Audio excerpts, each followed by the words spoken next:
আছি এখন ঘোলপুকুর রেল ব্রিজের পাশে। ঘোলপুকুর গ্রাম থেকে ঘোলপুকুর বাজার যাওয়ার ঢালাই রাস্তার ওপর তৈরি আন্ডারপাস। সেইখানে দেশপ্রাণের দিক থেকে এসে লাইনের জন্য ট্র্যাক পজিশন মার্ক করা হয়েছে। এখানে মনে হচ্ছে বেশ কিছুদিন আগেই সার্ভে কমপ্লিট হয়েছে। ঘোলপুকুর ব্রিজের আগে অনেক দিন আগের তৈরি হয়েছিল এই গার্ডওয়াল। সেখানেই শুরু হয়ে গেছে মাটি ফেলা। দেখতেই পাচ্ছেন সামনে মাটি ফেলা শুরু হয়েছে। রেল ব্রিজের উচ্চতা বরাবর মাটি ফেলা হবে। যতটা সম্ভব এই রেল ব্রিজের পূর্ব বা পশ্চিম পাশেই ঘোলপুকুর স্টেশন হবে। স্টেশনের কাজ শুরু হলেই ভিডিও আপডেট চলে আসবে। আমি আছি এখন রেয়াপাড়া ঘোলপুকুর রোডে। ঘোলপুকুর রেল ব্রিজের এপাশে মানে নন্দীগ্রামের দিকেও মাটি ফেলা হয়েছে।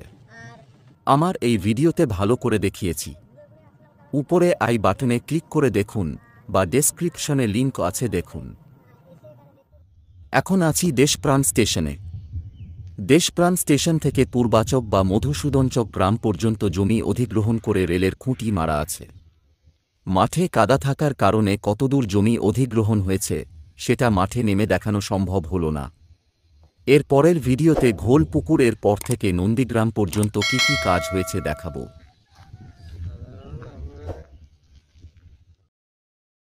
ভিডিওটি পুরো শেষ পর্যন্ত দেখার জন্য ধন্যবাদ।